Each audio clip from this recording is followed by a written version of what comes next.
Stop scrolling. What just happened to the housing market is so wild, so unprecedented, even the experts are whispering to each other. Did we do this? Yes. Yes, they did. While everyone's panic scrolling Zillow at 2 a.m., you are about to understand exactly what happened, why, and what to do about it. Rewind to 2020. The world shut down. Mortgage rates dropped to historic lows, 2.5%, 2.8%. The Fed slashed rates to near zero. Americans sprinted to the housing market like it was the last helicopter out of a disaster zone. Demand exploded. Supply stayed the same sad pile of not enough. Prices climbed. Then kept climbing. By 2022, median home prices were up 40% in 2 years. People waived inspections, paid $80,000 over asking, wrote handwritten love letters to sellers begging to overpay. Pure. Irrational. Chaos. The Fed woke up. Inflation hit 9%. They raised rates 11 times. By late 2023, the 30-year mortgage hit 8%, highest in 2 decades. Real numbers, a $400,000 home at 3% equals $1,349 per month. Same home at 8% equals $2,348 per month. Nearly $1,000 more. Every month. Sellers with 2 to 3% rates refused to sell. Giving up a low rate meant buying at 7 to 8%. Golden handcuffs. Millions trapped by their own good luck. Inventory dried up.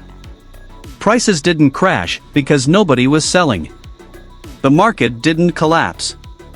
It just froze. Rates hover at 6.5 to 7%. Prices are still near all-time highs. The average first-time buyer is now 38 years old. Affordability is at its worst level in recorded history, worse than 2008. Renters are squeezed. Buyers are squeezed. Only the 2019 buyers are sipping lemonade on paid-off porches. This didn't start with COVID. Since the 1980s, America chronically underbuilt homes. Zoning laws, labor shortages, NIMBYism, supply never kept up with demand. COVID lit a match and threw it into that powder keg. Even if rates drop tomorrow, we don't suddenly have 3 million extra homes. This is structural. This is the system working exactly as designed for people who already own property. FOMO buying, panic buying at 7% and becoming house poor. Don't.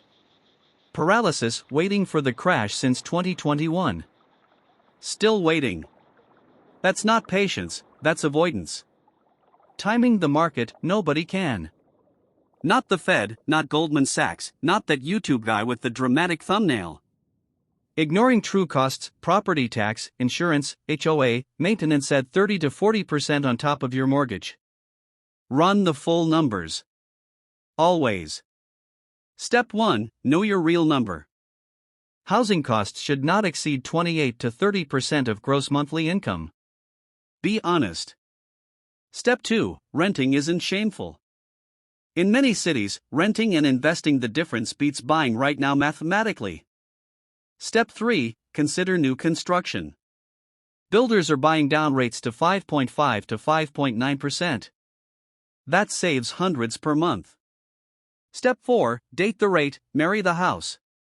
Buy the right property, refinance when rates fall. Prices are stickier than rates. Step 5. Clean up your finances first. Pay high-interest debt. Build 3 to 6 months emergency fund. Get credit score above 740. If the Fed cuts rates through 2025 to 2026, mortgages could drift to 5.5 to 6%. Some sellers unlock. Prices soften slightly. The market slowly thaws. If inflation returns, frozen stays frozen. Most likely? Slow, grinding normalization over 3 to 5 years. No crash. No boom. Just painful balance returning slowly. You cannot control rates. You cannot control prices. You can control your preparation and your decisions. Knowledge is leverage. Now you have it. If this helped, like this video. Subscribe for more no-fluff breakdowns. And comment below, are you buying, renting, or watching the chaos from a safe distance? Stay sharp. See you in the next one.